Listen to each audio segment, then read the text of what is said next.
수강생 여러분 안녕하세요. 지난 시간은 특수금융기관의 설립과 자금 조달에 대해 설명하였습니다. 이번 시간은 정강기 금융제도 재편에 대해 살펴보도록 하겠습니다. 통상 정강기라고 하면 제1차 대전이 종결된 1910년대 후반에서 제2차 대전 발발 직전의 시기를 의미합니다. 한국의 식민지 체제에서도 이런 시기 구분은 그대로 적용되나 다만 일본이 중일전쟁을 일으킨 1937년을 종점으로 간주하는 것이 일반적입니다. 1910년대에 형성된 한국의 금융제도는 전강기를 거치며 일반은행과 특수금융기관 양면에서 크게 재편되었습니다. 여기에서는 먼저 일반은행에서 일어난 변화를 설명하겠습니다. 이 그림은 정강기에 추진된 일반은행 간의 합병 과정을 정리한 것입니다.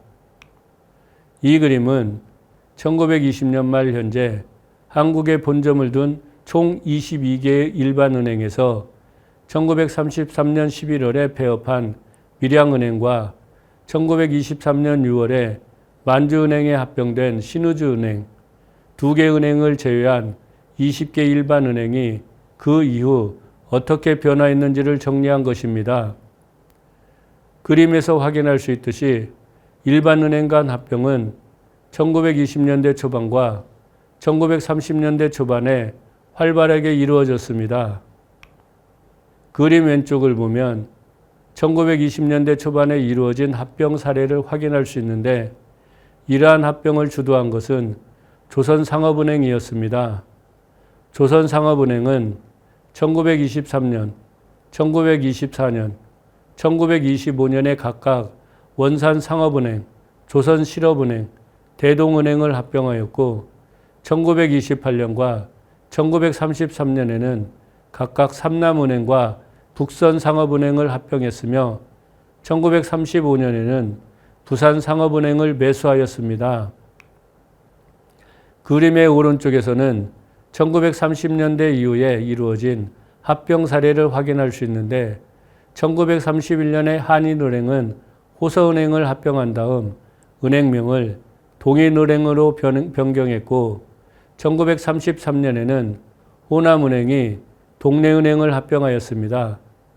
물론 한성은행과 해동은행과 같이 이러한 합병 대열에 합류하지 않고 계속 지방은행으로 운영하는 사례도 있었지만 이들을 제외한 모든 은행은 한 차례 이상 합병을 단행했고 이 결과 1936년 시점에서는 조선상업은행, 한성은행, 동인은행 등을 포함한 7개 은행만이 존재하게 되었습니다.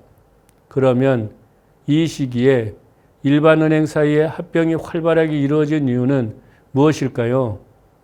두 가지 이유가 매우 중요했다고 생각합니다.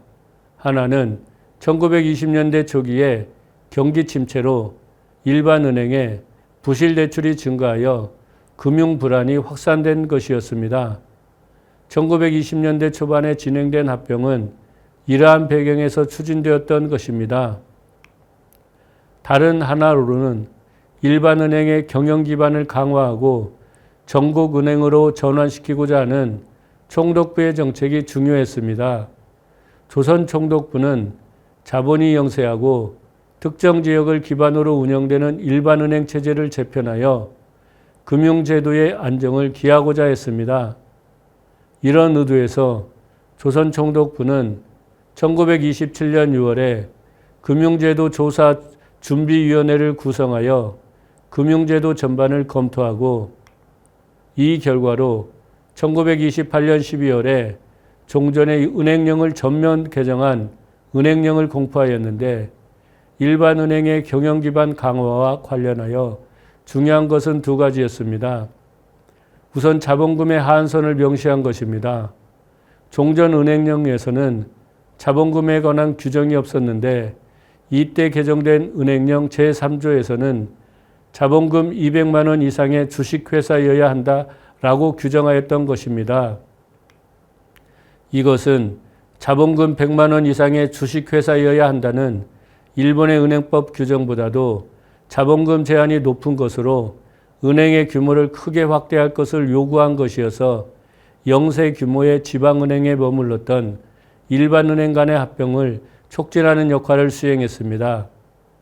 두 번째로 지적할 수 있는 것은 지불준비금 제도를 처음으로 도입한 것이었습니다.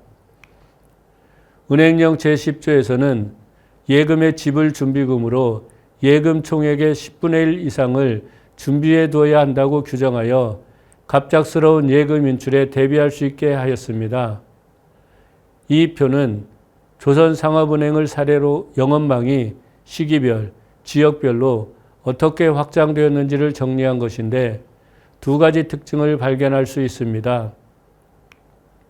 하나는 조선상업은행의 점포수가 합병이 본격적으로 이루어진 1920년 이후에 빠르게 증가했다는 점입니다.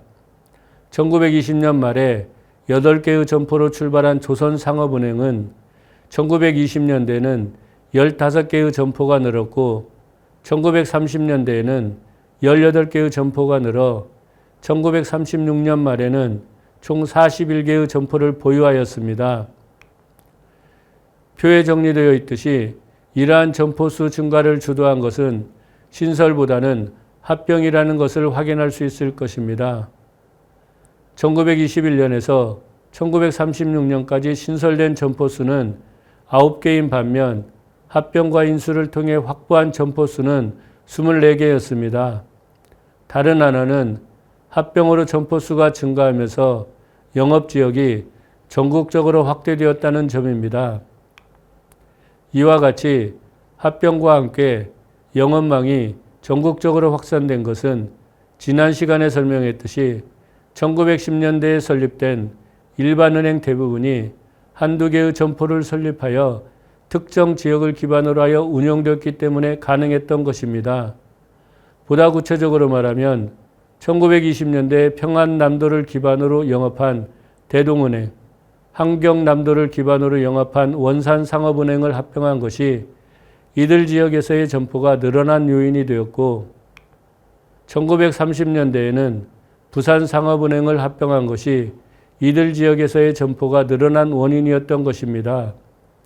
이를 통해 조선상업은행은 서울과 경기도 중심으로 영업하던 초기의 지방은행에서 영업망을 점차 확대하면서 전국은행으로 발전해 갔던 것입니다. 지난 시간에 설명했듯이 조선식산은행의 설립은 특수금융기관 개통의 금융제도에서 중요한 변화를 야기하는 것이었습니다. 우선 농공은행과 자금적으로 긴밀히 연결되었던 지방금융조합이 농공은행의 업무를 인계하여 설립한 조선식상은행 관리하에 편입되었던 것은 자연스럽다고 할 수 있습니다. 그러나 조선식산은행이 설립되면서 1918년에 금융조합령이 개정되었는데 이것은 조선식산은행을 중심으로 하는 금융제도에 커다란 변화를 초래하였습니다. 우선 지적할 수 있는 것은 농촌은 물론 도시에서도 금융조합을 설립할 수 있었다는 것입니다. 화면의 표는 1910년에서 1936년까지의 금융조합 수를 정리한 것인데 1918년 이후 단위 금융조합 수가 매우 빠르게 증가했다는 것을 확인할 수 있을 것입니다. 1910년에서 1918년까지 158개의 단위조합이 증가했는데 도시금융조합 설립이 허용된 1918년에서 1922년에는 183개나 증가하였습니다. 그 이후에도 단위 금융조합은 매년 꾸준히 증가하여 1930년에는 644개, 1936년에는 709개가 되었습니다. 1934년에 16개의 시와 218개의 군이 설치되었다는 점을 고려하면 시나 군에 최소 3개의 금융조합이 설립되었다는 것을 알 수 있습니다. 다음에 지적할 수 있는 것은 금융조합 수가 증가함에 따라 식산은행과 금융조합과의 관계를 중간에서 조정할 필요가 있어 각 도에 금융조합연합회를 설치한 것입니다. 표에 정리되어 있듯이 1918년에 13개의 금융조합연합회가 설치되었습니다. 각 도의 금융조합연합회는 단위 금융조합 상부기관으로서 도내의 금융조합 간의 자금 수급을 조절하고 식산은행의 하부 금융기관으로서 식산은행의 정책자금을 단위 금융조합에 배분하는 역할을 수행하여 특수금융기관으로서 조선식산은행의 금융적 지배를 강화시켜 주었습니다. 표에서 확인할 수 있듯이 1933년에는 중앙기관으로서 조선금융조합연합회가 설립되고 각 도의 금융조합연합회는 중앙연합회의 지부로서 금융기구가 조정되어 조선식산은행의 한국 내에서의 위상은 더욱 강화되었던 것입니다. 조선 총독부의 재정 지원에 의존했던 농공은행과 달리 일본 금융시장에 적극 참여하여 풍부한 자금을 조달할 수 있었던 조선식산은행은 조선금융조합연합회와 단위 금융조합과의 긴밀한 관계를 통해 한국의 금융제도의 한 축을 담당했던 것입니다. 이상과 같이 정관계에는 한편으로는 일반은행과 합병이 활발하게 이루어지면서 지방은행에서 출발한 일반은행이 전국적인 영업망을 구축하는 전국은행으로 발전해갔고, 다른 한편으로는 단위 금융조합의 설립이 활성화되면서 이를 토대로 특수금융기관인 조선식산은행의 금융적 지배가 강화되어 갔습니다.